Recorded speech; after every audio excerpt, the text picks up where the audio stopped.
ಹೌದು, ನೀವು ಕೇಳ್ತಾ ಇರೋದು ನಿಜ. ಪ್ರತಿ ತಿಂಗಳು 5,000-5,000 ರೂಪಾಯಿ ಬರ್ತಾ ಹೋಗುತ್ತೆ. ಈ ಸ್ಕೀಮ್ನ ನೀವು ಮಾಡಿಸಿದ್ರೆ, ಈ ಗೌರ್ಮೆಂಟ್ ಸ್ಕೀಮ್ನ ನೀವು ಮಾಡಿಸಿದ್ರೆ ಪ್ರತಿ ತಿಂಗಳು 5,000 ರೂಪಾಯಿ ಬರ್ತಾ ಇರುತ್ತೆ ಅಂದರೆ ಎಲ್ಲರೂ ಮಾಡಿಸ್ಬೇಕು ಅನ್ಸುತ್ತೆ ಅಲ್ವಾ? ಈ ಸ್ಕೀಮ್ ಬಗ್ಗೆ ಕಂಪ್ಲೀಟ್ ಆಗಿ ತಿಳ್ಕೊಳ್ಳೋಣ. Before that, I welcome you all to my channel race of happiness. 5,000 ರೂಪಾಯಿ ಬರ್ತಾ ಇದೆ ಅಂದರೆ ಯಾವ್ದ್ಯಾವ್ದಕ್ಕೆಲ್ಲ ಯೂಸ್ ಆಗುತ್ತೆ? ನಾವು ಮೆಡಿಸಿನ್ಸ್ ತಗೊಳಕ್ಕೆ ಯೂಸ್ ಆಗುತ್ತೆ, ಅಥವಾ ಯಾವುದೋ ಮನೆ ಖರ್ಚಿಗೆ ಯೂಸ್ ಆಗುತ್ತೆ, ಅಥವಾ ಇನ್ಯಾವುದೋ ಏನೋ ಪರ್ಚೇಸ್ ಮಾಡಬೇಕು ಅದಕ್ಕೆ ಇದಕ್ಕೆ ಯಾವುದಕ್ಕೆಲ್ಲ ಯೂಸ್ ಮಾಡ್ಕೋಬೋದು. ಆದರೆ ಅಂಥದ್ದು ಯಾವುದು ಈ ಸ್ಕೀಮು ಮಾಡಿಸೋದು? ಪ್ರತಿ ತಿಂಗಳು 5,000 ರೂಪಾಯಿ ನನಗೂ ಬರಬೇಕು ಅನ್ನೋದಾದರೆ ಅದು ಸಿಂಪಲ್. ಅಟಲ್ ಪೆನ್ಷನ್ ಯೋಜನಾ ಅಂತ, ಇದು ಪ್ರಧಾನ ಮಂತ್ರಿ ನರೇಂದ್ರ ಮೋದಿ ಅವರು ಇಂಟ್ರೊಡ್ಯೂಸ್ ಮಾಡಿರೋಂಥ ಸ್ಕೀಮು ಅಟಲ್ ಪೆನ್ಷನ್ ಯೋಜನಾ. ಇದನ್ನು ನೀವು ಮಾಡಿಸಿದ್ರೆ ನಿಮಗೆ ಪ್ರತಿ ತಿಂಗಳು 5,000 ರೂಪಾಯಿ ಬರುತ್ತೆ. ಇದರಲ್ಲಿ ಏನು ಕಂಡೀಷನ್ಸ್ ಅಂದರೆ ಸಿಂಪಲ್, 60 ವರ್ಷ ಆದಮೇಲೆ ಬರುತ್ತೆ. 60 ವರ್ಷದಾದ್ಮೇಲೆ ಪೆನ್ಷನ್ ಹೇಗೆ ಗೌರ್ಮೆಂಟ್ ಅವರು ಎಂಪ್ಲಾಯೀಸ್ಗಳು ತಗೋತಾ ಹೋಗ್ತಾರೆ, ಅದೇ ಥರ ಪ್ರತಿಯೊಬ್ಬರು ಜನರಿಗೂ ಇದು ಬರಬೇಕು ಅಂತ ಮಾಡಿರೋಂಥ ಅನುಕೂಲದ ಸ್ಕೀಮ್ ಇದು. ಒಬ್ಬ ವ್ಯಕ್ತಿ 60 ವರ್ಷ ಆಗ್ತಿದ್ದಂಗೆ ಅವನಿಗೆ ಹೇಗೆ ಪೆನ್ಷನ್ ಬರ್ತಾ ಹೋಗುತ್ತೆ, ಅದೇ ಥರ ಇದು 1,000ದಿಂದ 5,000 ತನಕ, 1,000, 2,000, 3,000, 4,000, 5,000 ಅಂತ 5 ಥರದ್ದು ಇದರಲ್ಲಿ ಸ್ಕೀಮ್ಸಲ್ಲಿ ಇದೆ. ಆ 5 ಥರದಲ್ಲಿ ನೀವು ಯಾವುದನ್ನ ಬೇಕಾದರೂ ಸೆಲೆಕ್ಟ್ ಮಾಡ್ಬೋದು. ಅದಕ್ಕೆ ತಕ್ಕನಾಗೆ ಪ್ರೀಮಿಯಂ ಅಮೌಂಟ್ ಇರುತ್ತೆ. ನೀವು ಈಗ 1,000 ಸೆಲೆಕ್ಟ್ ಮಾಡ್ತು ಅಂತಂದರೆ ಅದರದ್ದು ಪ್ರೀಮಿಯಂ ಕಮ್ಮಿ ಇರುತ್ತೆ. 2,000 ಒಂದು ಸ್ವಲ್ಪ ಜಾಸ್ತಿ, ಸಾರಿ 3,000 ಇನ್ನೂ ಸ್ವಲ್ಪ ಜಾಸ್ತಿ, 4,000 ಇನ್ನೂ ಸ್ವಲ್ಪ ಜಾಸ್ತಿ, 5,000 ಇನ್ನೂ ಸ್ವಲ್ಪ ಜಾಸ್ತಿ. ಅದೇ ಥರ ಅಮೌಂಟ್ ವೇರಿ ಆಗ್ತಾ ಹೋಗುತ್ತೆ. ನೀವು ಯಾವ್ದನ್ನ ಸೆಲೆಕ್ಟ್ ಮಾಡ್ತೀರಾ ಅದ್ರ ಮೇಲೆ ಡಿಪೆಂಡ್ ಆಗುತ್ತೆ. ನೀವು 5,000 ಸೆಲೆಕ್ಟ್ ಮಾಡ್ತು ಅಂತಂದರೆ ಪ್ರೀಮಿಯಮ್ಮು ಒಂದು, ನಾನು ನಿಮಗೆ ಚಾರ್ಟ್ನ ಇದರಲ್ಲಿ ಡಿಸ್ಪ್ಲೇ ಆಗ್ತೀನಿ, ಅದರಲ್ಲಿ ನೀವು ನೋಡ್ಕೋಬೋದು ಯಾವ ಏಜಿಂದ ಯಾವ ಏಜ್ ತನಕ. ಆ್ಯಂಡ್ ಇದರಲ್ಲಿ ಏಜ್ ಕೂಡ ಮ್ಯಾಟರ್ ಆಗುತ್ತೆ. 18 ವರ್ಷದಿಂದ 40 ವರ್ಷದ ಒಳಗಿರೋರು ಮಾತ್ರ ಇದನ್ನು ಮಾಡೋಕ್ಕೆ ಸಾಧ್ಯ. ಅದರಿಂದ ಮೇಲೂ ಕೂಡ ಆಗಲ್ಲ, 18 ವರ್ಷದಿಂದ ಕೆಳಗಿರೋರು ಕೂಡ ಆಗಲ್ಲ. 40 ವರ್ಷ ಕರೆಕ್ಟಾಗಿ ಆಗ್ಬಿಟ್ರೆ ಅವ್ರಿಗೂ ಕೂಡ ಆಗಲ್ಲ. 39 ವರ್ಷದಿಂದ ಒಂದು 2-3 ತಿಂಗಳು 4-5 ತಿಂಗಳು ಹತ್ರ 40 ವರ್ಷ ಆಗೋ ತನಕ ಬೇಕಾದ್ರೂ ಮಾಡ್ಬೋದು. 40 ವರ್ಷ ಆಗ್ಬಿಟ್ರೆ ಆಗಲ್ಲ. ಸೊ 18ಇಂದ 39 ವರ್ಷದೊಳಗಿರೋರು ಯಾರು ಬೇಕಾದ್ರೂ ಮಾಡಿಸ್ಬೋದು. ಆದಷ್ಟು ಕಮ್ಮಿ ಏಜಲ್ಲಿ ಮಾಡಿಸಿದವ್ರಿಗೆ ಪ್ರೀಮಿಯಂ ತುಂಬ ಕಮ್ಮಿ ಇರುತ್ತೆ. ಏಜ್ ಆಗ್ತಾ ಆಗ್ತಾ ಆಗ್ತಾ ಜಾಸ್ತಿ ವಯಸ್ಸಾದವ್ರು ಮಾಡಿಸಿದ್ರೆ ಅದು ಸ್ವಲ್ಪ ಪ್ರೀಮಿಯಂ ಜಾಸ್ತಿ ಇರುತ್ತೆ. 18 ವರ್ಷದಲ್ಲಿ ಇರೋರಿಗೆ ಮಿನಿಮಮ್ಮು 1,000 ಏನಾದ್ರು ಸೆಲೆಕ್ಟ್ ಮಾಡ್ತು ಅಂದರೆ 42 ರೂಪಾಯಿಂದ ಶುರು ಆಗುತ್ತೆ.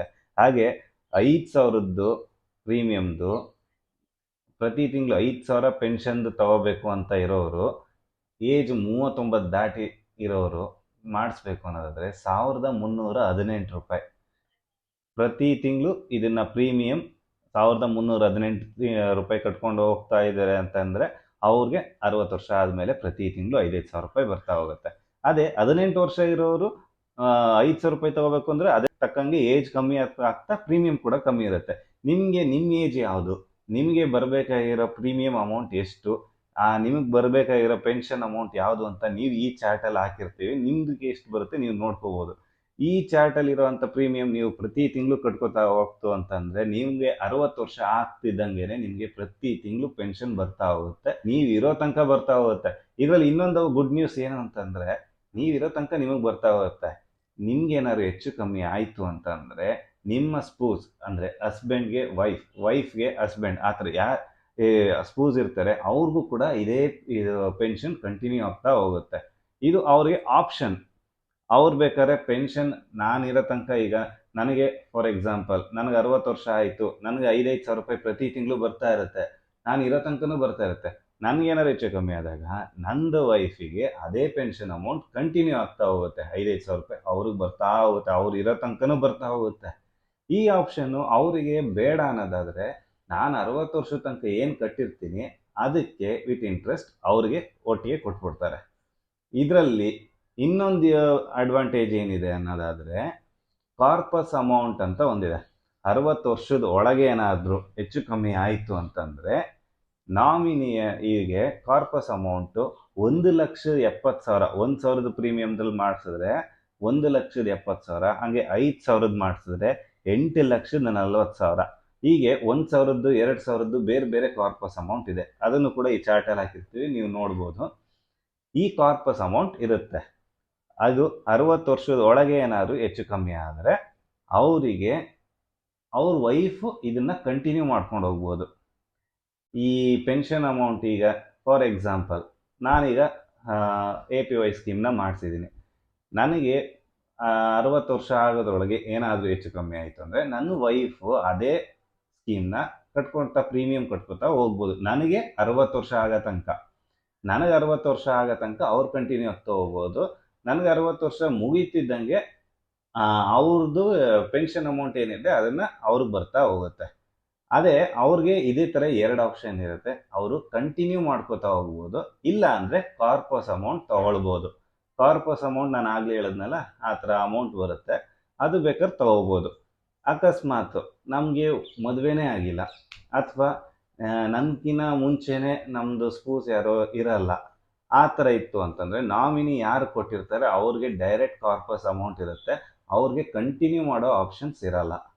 ಇದು 60 ವರ್ಷದ ಮುಂಚೆ ಆದರೆ. 60 ವರ್ಷ ಆದಮೇಲೆ ಆದರೆ ನಮಗೆ ಪೆನ್ಷನ್ ಅಮೌಂಟ್ ಬರ್ತಾ ಹೋಗುತ್ತೆ ನಾವಿರೋ ತನಕ. ಅದಾದಮೇಲೆ ಸ್ಪೂಸು ಕಂಟಿನ್ಯೂ ಆಗ್ತಾ ಹೋಗುತ್ತೆ. ಅವ್ರಿಗೂ ಹೆಚ್ಚು ಕಮ್ಮಿ ಆದಾಗ ನಾಮಿನಿಗೆ ನಾವೆಷ್ಟು ಕಟ್ಟಿರ್ತೀವಿ, ಅಕ್ಯುಮುಲೇಟೆಡ್ ವೆಲ್ತ್ ಅಂತ ಹೇಳ್ತಾರೆ, 60 ವರ್ಷ ತನಕ ನಾವೆಷ್ಟು ಕಟ್ಟಿರ್ತೀವಿ ಅವ್ರಿಗೆ ವಿತ್ ಇಂಟ್ರೆಸ್ಟ್ ಅವ್ರಿಗೆ ಬರ್ತಾ ಹೋಗುತ್ತೆ. ಅಕ್ಯುಮುಲೇಟೆಡ್ ವೆಲ್ತ್ ಅವ್ರಿಗೆ ನಾಮಿನಿಗೆ ಬರುತ್ತೆ 60 ವರ್ಷ ಆದಮೇಲೆ.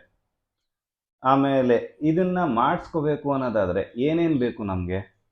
ಸಿಂಪಲ್, ಒಂದು government ID card like Aadhaar card ಅಥವಾ ಇದು ಪ್ಯಾನ್ ಕಾರ್ಡ್ ಅಥವಾ ಏನಿರುತ್ತೆ ಅದು. ಆಧಾರ್ ಕಾರ್ಡ್ ಒಂದು ಇದ್ದರೆ ಸಾಕು, ಬೇಕಾದ್ರೆ ಎಲ್ಲದಕ್ಕೂ ಉಪಯೋಗ ಆಗುತ್ತೆ. ಒಂದು ಪಾಸ್ಬುಕ್ಕು, ಇದು ನೀವು ಬ್ಯಾಂಕಲ್ಲಿ ಬೇಕಾದ್ರೂ ಮಾಡಿಸ್ಬೋದು, ಪೋಸ್ಟ್ ಆಫೀಸಲ್ಲಿ ಬೇಕಾದ್ರೂ ಮಾಡಿಸ್ಬೋದು. ಇದಕ್ಕೆ ಒಂದು ಅಕೌಂಟ್ ಇರಬೇಕು.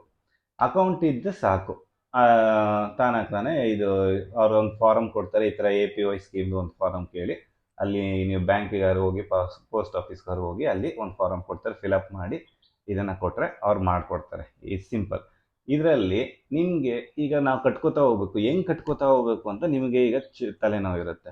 ಏನಿಲ್ಲ, ಆ ಫಾರಮಲ್ಲಿ ಆಲ್ರೆಡಿ ಅದ್ರಲ್ಲಿ ಮೆನ್ಷನ್ ಆಗಿರುತ್ತೆ ಟರ್ಮ್ಸ್ ಆ್ಯಂಡ್ ಕಂಡೀಷನ್ಸ್. ಅದರಲ್ಲಿ ನೀವು ಇದು ಮಂತ್ಲಿ ಕಟ್ಟಾಗಬೇಕು ಅಂತ ಇತ್ತು ಅಂತಂದರೆ ಅದನ್ನು ಟಿಕ್ ಮಾಡಿದ್ರೆ ಸಾಕು, ಪ್ರತಿ ತಿಂಗಳು ಪ್ರೀಮಿಯಂ ಏನಿದೆ ಅದನ್ನು ಕಟ್ಕೋತಾ ಹೋಗ್ಬೋದು.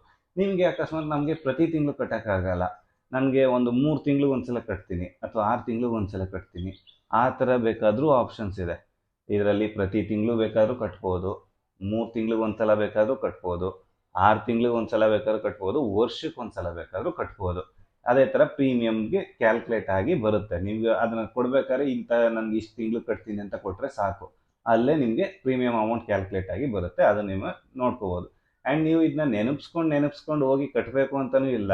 ನೀವು ಒಟ್ಟಿಗೆ ಒಂದಷ್ಟು ಅಮೌಂಟ್ನ ಅಕೌಂಟಿಗೆ ಹಾಕ್ಬಿಟ್ರೆ ಸಾಕು, ತಾನೇ ಡೆಬಿಟ್ ಆಗ್ತಾ ಹೋಗುತ್ತೆ. ಇದರಲ್ಲಿ ಆಟೋ ಡೆಬಿಟ್ ಆಪ್ಷನ್ ಇದೆ. ಸೊ ನಿಮ್ಮ ಅಕೌಂಟಿಂದ ಒಂದ್ಸರಿ ನೀವು ದುಡ್ಡು ಹಾಕ್ತು ಅಂದರೆ ಮುಗೀತು. ಅದರಲ್ಲಿ ತಾನೇ ಪ್ರತಿ ತಿಂಗಳು ಅಥವಾ 3 ತಿಂಗಳಿಗೆ ಒಂದ್ಸಲ ನೀವೇನು ಕೊಟ್ಟಿರ್ತೀರ ಅದು ತಾನೇ ಡಿಡಕ್ಟ್ ಆಗ್ತಾ ಹೋಗುತ್ತೆ. ಈಗ ಫಾರ್ ಎಕ್ಸಾಂಪಲ್ ನಿಮಗೆ 1-2 ತಿಂಗಳು ಕಟ್ಟೋಕ್ಕಾಗಿರಲ್ಲ, ಇಲ್ಲಿ ಏನಾಗುತ್ತೆ ಅಂತ ಅನ್ನೋದಾದರೆ, ಈಗ 1-2 ತಿಂಗಳು ನಿಮ್ಮ ಹತ್ರ ದುಡ್ಡಿರಲ್ಲ, ನಿಮ್ಮ ಅಕೌಂಟಲ್ಲಿ ದುಡ್ಡಿರಲ್ಲ, ಆಗ ಪೆನಾಲ್ಟಿ ಅಂತ ಇರುತ್ತೆ. ನಿಮ್ಮದು 1 ತಿಂಗಳಿಗೆ ₹1 ಹಂಗೆ ಅದು ಮಲ್ಟಿಪ್ಲೈ ಆಗ್ತಾ ಹೋಗುತ್ತೆ. ಅದು ಈ ಸ್ಕೀಮಲ್ಲಿ ಏನು ಮೆನ್ಷನ್ ಮಾಡಿರ್ತಾರೆ ಆ ಪೆನಾಲ್ಟಿ ನಿಮಗೆ ಒಟ್ಟಿಗೆ ಕಟ್ ಆಗ್ತಾ ಹೋಗುತ್ತೆ. ಒಂದಿಷ್ಟು ತಿಂಗಳು ಅಂತ ಇರುತ್ತೆ, ಅಷ್ಟು ತಿಂಗಳು ಒಟ್ಟಿಗೆ ಪೆನಾಲ್ಟಿ ನೀವು ಒಟ್ಟಿಗೆ ದುಡ್ಡು ಹಾಕಿದಾಗ ಅದ್ರ ಜೊತೆಗೆ ಸೇರಿಸಿ ಕಟ್ ಮಾಡ್ಕೋತಾರೆ. ಆದಷ್ಟು ಪೆನಾಲ್ಟಿನ ಅವಾಯ್ಡ್ ಮಾಡಿ, ಯಾಕಂದರೆ ಪೆನಾಲ್ಟಿ ಜಾಸ್ತಿ ಆದಷ್ಟು ಅದು ಇಂಟ್ರೆಸ್ಟ್ ಜಾಸ್ತಿ ವೇರಿ ಆಗ್ತಾ ಹೋಗುತ್ತೆ ಅದರಿಂದ. ಇನ್ನು ಇದನ್ನು ಯಾರ್ಯಾರು ಮಾಡಿಸ್ಬೋದು? ಆಲ್ ಇಂಡಿಯನ್ ಸಿಟಿಸನ್ಸ್ ಯಾರು ಬೇಕಾದರೂ ಮಾಡಿಸ್ಬೋದು ಇದನ್ನ. ಬಟ್ ಏಜು 18 to 39 ಆ ಏಜ್ ಇರೋರು ಮಾಡಿಸ್ಬೇಕು. ಇದನ್ನ ಒಂದ್ಸರಿ ನೀವು ಈಗ ₹1,000 ಅಂತ ಮಾಡಿಸಿರ್ತೀರ. ₹1,000 ಮಾಡಿಸ್ಬಿಟ್ಟು ನನಗೆ ನಂಗೆ ₹1,000 ಸಾಲಲ್ಲ, ನನಗೆ ₹2,000 ಬೇಕು, ಅಥವಾ ನನಗೆ ₹2,000 ಸಾಲಲ್ಲ, 3,000 4,000 ಬೇಕು ಅಥವಾ 5,000 ಬೇಕು ಅಂತ ನಿಮ್ಗೆ ಆಮೇಲೆ ಲೇಟರ್ ಆನ್ ಡೇಟಲ್ಲಿ ಅನಿಸುತ್ತೆ. ಆವಾಗ ಹೆಂಗಪ್ಪ ಚೇಂಜ್ ಮಾಡೋದು, ಏನು ಮಾಡೋದು ಅಂತ ನಿಮಗೆ ತಲೆನೋವು ಮಾಡ್ಕೊಳ್ಳೋಂಥದ್ದು ಏನು ಬೇಕಾಗಿಲ್ಲ. ಅದೇ ನೀವು ಎಲ್ಲಿ ಸ್ಕೀಮ್ನ ಸೆಲೆಕ್ಟ್ ಮಾಡಿರ್ತೀರ, ಬ್ಯಾಂಕ್ ಅಥವಾ ಪೋಸ್ಟ್ ಆಫೀಸ್, ಅಲ್ಲೇ ಹೋಗ್ಬಿಟ್ಟು ನಾವು ಚೇಂಜ್ ಆಫ್ ಆಪ್ಷನ್ ಈ ಥರ ಪ್ರೀಮಿಯಂ ಅಂತ ಇರುತ್ತೆ, ಅದನ್ನು ಕೇಳಿ ನೀವು ಮಾಡಿಸ್ಕೋಬೋದು. ನಿಮಗೆ ಈಗ ಇಷ್ಟು ವರ್ಷ ಏನು ಕಟ್ಟಿರ್ತೀರ ಆ ಪ್ರೀಮಿಯಂ ಅಮೌಂಟಿಗೆ ಡಿಫ್ರೆನ್ಸ್ ಅಮೌಂಟ್, ಈಗ ನೆಕ್ಸ್ಟ್ ನೀವು ಏನು ಸೆಲೆಕ್ಟ್ ಮಾಡ್ತೀರಾ, ಈಗ ಅಪ್ಗ್ರೇಡ್ ಮಾಡೋಂಗಿದ್ರೆ ಅಪ್ಗ್ರೇಡ್ ಮಾಡ್ಬೋದು, ಡೌನ್ಗ್ರೇಡ್ ಮಾಡೋಂಗಿದ್ರೆ ಡೌನ್ಗ್ರೇಡ್ ಮಾಡ್ಬೋದು. ಆಗ ನೆಕ್ಸ್ಟ್ ಕಟ್ಟ ಅಂತ ಪ್ರೀಮಿಯಂ ಅಮೌಂಟು ಇನ್ನೆಷ್ಟು ವರ್ಷ ಇರುತ್ತೆ ಅದರ ಡಿಫ್ರೆನ್ಸ್ ಅಮೌಂಟ್ನ ಕ್ಯಾಲ್ಕುಲೇಟ್ ಮಾಡಿ ನಿಮಗೆ ಬರುತ್ತೆ. ನೆಕ್ಸ್ಟ್ ಈಗ ₹1,000 ಸೆಲೆಕ್ಟ್ ಮಾಡ್ಬೇಕಾದ್ರೆ ಫಾರ್ ಎಕ್ಸಾಂಪಲ್ ನೀವು ₹42 ಕಟ್ತಾ ಇರ್ತೀರ, ಅದೇ ನೀವು ₹5,000 ಬೇಕು ಅಂದಾಗ ಅಮೌಂಟ್ ಸ್ವಲ್ಪ ಜಾಸ್ತಿ ಆಗಿರುತ್ತೆ. ಆ ಡಿಫ್ರೆನ್ಸ್ ಅಮೌಂಟು ನೆಕ್ಸ್ಟ್ ಎಷ್ಟು ತಿಂಗಳು ಕಟ್ತೀರೋ ಅಷ್ಟು ತಿಂಗ್ಳಿಗೆ ಡಿವೈಡ್ ಮಾಡಿ ನಿಮಗೆ ಪ್ರೀಮಿಯಂ ಅಮೌಂಟ್ ಚೇಂಜ್ ಆಗುತ್ತೆ. ಸೊ ನೀವು ಯಾವ್ದು ಬೇಕಾದ್ರೂ ಮಾಡ್ಕೋಬೋದು ಚೇಂಜಸ್. ಆ್ಯಂಡ್ ನಾನು ಇಷ್ಟು ದಿನ ಪ್ರತಿ ತಿಂಗಳು ಕಟ್ತಾ ಇದ್ದೆ, ನೆಕ್ಸ್ಟ್ 3 ತಿಂಗಳು ಅಥವಾ 6 ತಿಂಗಳಿಗೆ ಒಂದ್ಸಲಿ ಕಟ್ತೀನಿ, ಅದನ್ನು ಬೇಕಾದ್ರೂ ಮಾಡ್ಕೋಬೋದು, ಯಾವಾಗ ಬೇಕಾದ್ರೂ ಮಾಡ್ಕೋಬೋದು. ಇದನ್ನು ವರ್ಷಕ್ಕೆ ಒಂದ್ಸಲ ಮಾಡ್ಕೋಬೋದು ನೀವು, ಯಾವಾಗ ಬೇಕಾದ್ರೂ ಆ ಥರ ಚೇಂಜ್. ಆ್ಯಂಡ್ ನಿಮಗೆ ಇದು ಮಾಡಿಸಿದಾಗ ನಿಮಗೆ ಕನ್ಫರ್ಮೇಷನ್ ಆಗಿ ನಿಮಗೆ ಪ್ರತಿ ತಿಂಗಳು ಕಟ್ಟಾದಾಗ SMS ಆಪ್ಷನಲ್ಲಿ ಬರ್ತಾ ಇರುತ್ತೆ, ನಿಮಗೆ ಕಟ್ಟಿರೋದಕ್ಕೆ ಪ್ರೀಮಿಯಂ ಅಮೌಂಟು ಈ ಥರ ಕಟ್ತಿದ್ದೀರಾ, ಈ ಥರ ನಿಮ್ಮದು ಡೆಬಿಟ್ ಆಗ್ತಿದೆ ಅಂತ ನಿಮಗೆ ಬರುತ್ತೆ. ಇನ್ನೊಂದು ಕನ್ಫರ್ಮೇಷನ್ನು ನಿಮಗೆ ಪೋಸ್ಟಲ್ಲಿ ಬರುತ್ತೆ, ಅದು ಸ್ಕೀಮ್ಸ್ ಮಾಡಿದ ಮೇಲೆ ನಿಮಗೆ ಪೋಸ್ಟಲ್ಲಿ ಈ ಥರ ಮಾಡಿಸಿದ್ದೀರಾ ಅಂತ ಒಂದು ಬರುತ್ತೆ. ಕೆಲವೊಂದೊಂದ್ಸರಿ ಬರ್ಬೋದು, ಕೆಲವು ಸರಿ ಬರದೇ ಇರ್ಬೋದು. ಬೇಕಾದ್ರೆ ನೀವು ಅದನ್ನು ನಂಬರ್ ಇಟ್ಕೊಂಡು ಬೇಕಾದ್ರೆ ನೀವು ಆನ್ಲೈನಲ್ಲಿ ಕೂಡ ಚೆಕ್ ಮಾಡ್ಬೋದು ಅದು ಮಾಡಿರೋ ಕನ್ಫರ್ಮೇಷನ್ಗೆ. 60 ವರ್ಷದ ಮುಂಚೆನೇ ಅಕಸ್ಮಾತ್ ಈಗ ನೀವು ಕಟ್ತಾ ಇರ್ತೀರ, ಸಡನ್ನಾಗಿ ನಿಲ್ಲಿಸ್ಬೇಕು, ನನ್ನ ಕೈಲಿ ಕಟ್ಟೋಕ್ಕಾಗ್ತಾಯಿಲ್ಲ, ನನಗೆ ಇನ್ಮೇಲೆ ಕಟ್ಟೋ ಆಪ್ಷನ್ ಇಲ್ಲ, ಅಥವಾ ನನಗೆ ದುಡ್ಡು ಎಲ್ಲೂ ಬರ್ತಾ ಇಲ್ಲ, ಈ ಥರದ್ದು ನಿಮ್ಗೆ ಏನಾದ್ರು ಒಂದು ಸಮಸ್ಯೆಗಳು ಬರ್ಬೋದು. ಇದನ್ನ ಬಂದರೆ ಏನು ಮಾಡಬೇಕು, ಅಲ್ಲಿ ಹೋಗ್ಬಿಟ್ಟು ಎಕ್ಸಿಟ್ ಫಾರ್ಮ್ ಅಂತ ಇರುತ್ತೆ, APY ಎಕ್ಸಿಟ್ ಫಾರ್ಮ್, ಅದೇ ಬ್ಯಾಂಕಲ್ಲಿ ಹೋಗಿ ನೀವು ಎಕ್ಸಿಟ್ ಫಾರ್ಮ್ ಫಿಲಪ್ ಮಾಡಿದ್ರೆ ಸಾಕು. But minimum 1 ವರ್ಷನಾದರೂ ಕಟ್ಟಿರಬೇಕು. ಇದು ನೀವು ತಿಂಗಳು ಕಟ್ತಾ ಇರ್ತೀರ, ಈಗಿಂದ ಶುರು ಮಾಡಿರ್ತೀರ, ಮುಂದಿನ ವರ್ಷ ತನಕ ಆದರೂ ಮಿನಿಮಮ್ ಕಟ್ಟಬೇಕು. ಅದಾದಮೇಲೆ ನೀವು ಎಕ್ಸಿಟ್ ಫಾರ್ಮ್ ಬೇಕಾದ್ರೆ ಕೊಡ್ಬೋದು. ಎಕ್ಸಿಟ್ ಫಾರ್ಮ್ ಕೊಟ್ಟಾಗ ನೀವು ಅಲ್ಲಿ ತನಕ ಏನು ಕಾಂಟ್ರಿಬ್ಯೂಟ್ ಮಾಡಿರ್ತೀರ, ಪ್ರತಿ ತಿಂಗಳು ಪ್ರೀಮಿಯಂ ಕಟ್ಕೊಬಂದಿರ್ತೀರಲ್ಲ, ಅದು with interest, sum of interest ನಿಮ್ಗೆ ಆ್ಯಡ್ ಅಪ್ ಆಗಿ ಒಟ್ಟಿಗೆ ಬರುತ್ತೆ. ಇದು ನೀವು ಎಕ್ಸಿಟ್ ಆದರೆ ಇದರಲ್ಲಿ ಏನಂದರೆ ಒಂದ್ಸಲಿ ಎಕ್ಸಿಟ್ ಆಯಿತು ಅಂತಂದರೆ ಮತ್ತಿನ್ನೊಂದ್ಸರಿ ಮಾಡ್ಕೊಳಕ್ಕಾಗಲ್ಲ. ಇದು ಸ್ಕೀಮ್ ಓನ್ಲಿ ಒನ್ಸ್. ಸೊ ಇದನ್ನು ನೀವು ನೆನ್ಪಿಟ್ಕೊಳ್ಳಿ. ಬೇಕಾದಾಗ ಈಗ ಎಕ್ಸಿಟ್ ಮಾಡ್ಕೊಳ್ಳೋಣ, ಮುಂದೆ ಇನ್ಯಾವ ಥರ ಮಾಡ್ಕೊಳ್ಳೋಣ ಅನ್ನೋದಿದ್ರೆ ಮರ್ತುಬಿಡಿ, ಆ ಥರ ಎಲ್ಲ ಮಾಡೋಕ್ಕೆ ಹೋಗ್ಬೇಡಿ. ಇದು ಒನ್ಸ್ ಇನ್ ಆಪರ್ಚುನಿಟಿ. ಆ್ಯಂಡ್ ಈ ಸ್ಕೀಮು ತುಂಬಾ ಬೆನಿಫಿಷಿಯಲ್ ಇದೆ, ಎಲ್ಲರೂ ಮಾಡ್ಕೊಳ್ಳಿ. ಯಾಕಂದರೆ ಇದರಲ್ಲಿ ನೀವು ಕಟ್ಟೋದಕ್ಕಿಂತ ಜಾಸ್ತಿ ಅಮೌಂಟ್ ನಿಮಗೆ ಪೆನ್ಷನಲ್ಲಿ ಬರುತ್ತೆ. ಆ್ಯಂಡ್ ಕಾರ್ಪಸ್ ಅಮೌಂಟ್ ಕೂಡ ಇರುತ್ತೆ, ಒನ್ ಟೈಪ್ ಆಫ್ ಇನ್ಶೂರೆನ್ಸ್ ಥರ ವರ್ಕ್ ಆಗುತ್ತೆ ಇದು. ಸೊ ಇದು ಎಲ್ಲರೂ ಮಾಡ್ಕೊಳ್ಳೋದು ಉತ್ತಮ. ನೀವು ಮಾಡಿರೋದು ಕನ್ಫರ್ಮೇಷನ್ಗೆ APYದೇ ವೆಬ್ಸೈಟ್ ಇದೆ, ಅಲ್ಲಿ ಹೋಗ್ಬಿಟ್ಟು ನೀವು ಇದ್ರದ್ದು ನಿಮ್ಮದು ಪ್ರ್ಯಾನ್ ನಂಬರ್ ಏನು ಬಂದಿರುತ್ತೆ ಅದನ್ನು ನೀವು ಮೆನ್ಷನ್ ಮಾಡಿದ್ರೆ ಅಲ್ಲಿ ನಿಮಗೆ ಸರ್ಟಿಫಿಕೇಟ್ ಬರುತ್ತೆ ಮಾಡಿರೋದಕ್ಕೆ. ಇದು ಕನ್ಫರ್ಮೇಷನ್ ನಿಮಗೆ.